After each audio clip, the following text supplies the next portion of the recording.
fast track back into the start of the game and change the play. Now living with this past the race, checking over that shoulder, thinking nothing has changed. Our tour begins where it all began, Camp X-Ray. The detainees would get off the bus and file through this area right here, and if they needed to be showered or deloused, that was actually what that was over there. I watched in early 2002 as they brought in the plane loads of shackled detainees. We felt the tension. No one knew what was coming next, only that these men were branded enemy combatants. Camp X-Ray looked like a kennel. We want maximum disclosure with minimum delay. It wasn't true back then, and it's definitely not true now. Back in 2002, at least, I was able to interview service personnel, give them a name and a face.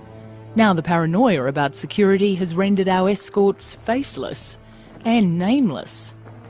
To get on this tour, we've had to sign up to strict censorship rules, the toughest I've ever experienced in 8 years of dealing with the US military. This is where one of the more infamous pictures was taken, where the guys in the orange jumpsuits laying down on the ground with their hands behind their back and the mask on. And the reason for that wasn't for humiliation, which unfortunately... It was a military photo. Yeah, it was a military release photo. It was a military release photo, and it didn't shed the best light. It was a public relations disaster It was a public relations the disaster. first of many. Many. There's a couple more in here. We'll move on.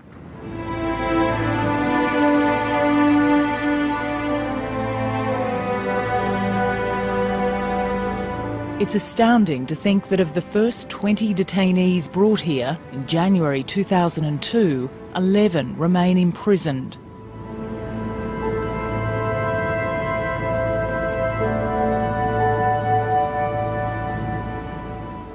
Weeds have grown up and there's actually a few snakes around the place. You might be wondering why they've left Camp X-Ray like this.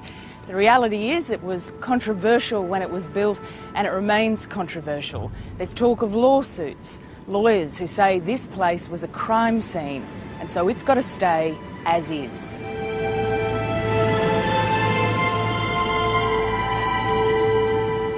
Guantanamo still holds 154 men.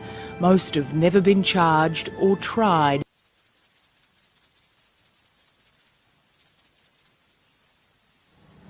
This is one of the few places where we can actually show you the exterior of the prison, and that's because Camp Delta behind me is no longer home to any of the prisoners.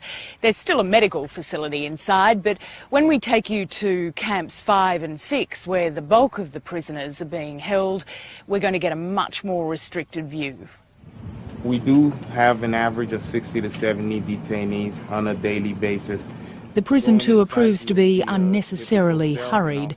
We begin in Camp 5, a maximum security building currently home to 70 detainees. I work here, so it's a well-rehearsed script delivered without a hint of irony. This is a typical cell in Camp 5. It meets all American Correctional Association standards. This is about 95 square feet of living space with about 80 feet of unencumbered space. Orange jumpsuits are worn by prisoners considered non-compliant. Throwing faeces and urine at guards is one method of protest. If there's any type of behavior against one of our guards or anybody that works in here, then they would be put on a discipline status. For those who behave, television is the reward. They're given a remote control and they have about 25 channels to choose from. So one person at a time, shackled to the floor, and they get 4 hours a week. They're restrained to the floor, and yes, they do get 4 hours a week to watch television. For some prisoners, resistance to detention is their key motivation.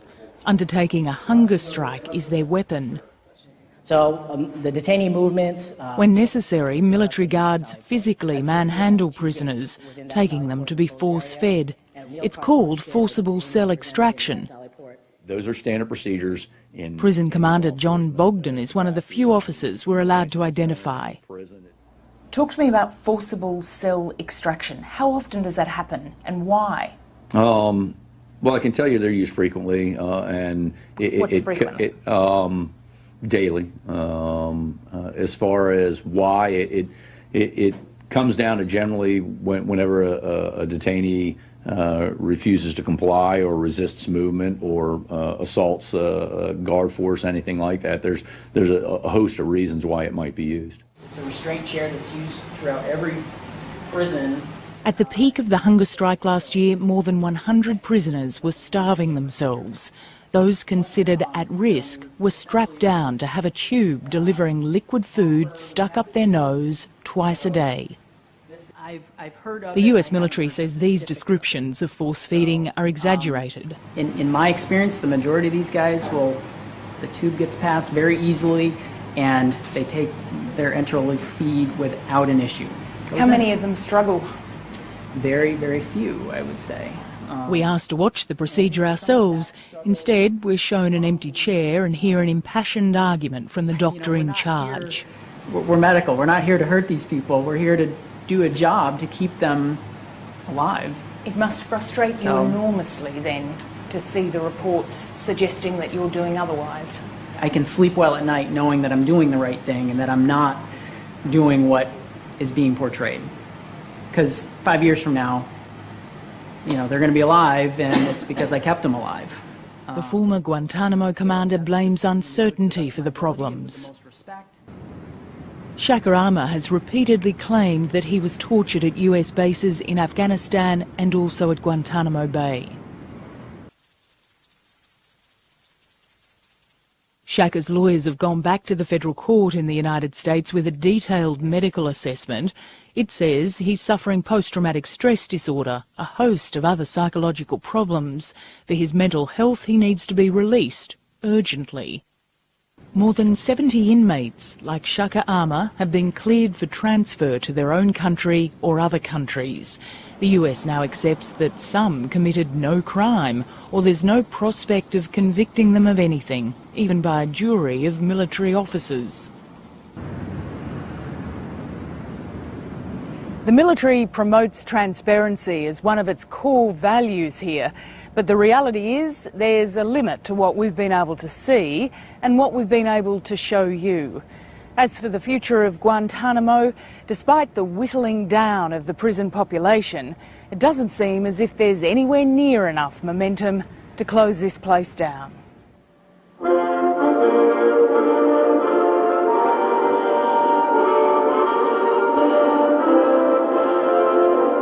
Every morning, the national anthem can be heard across the base.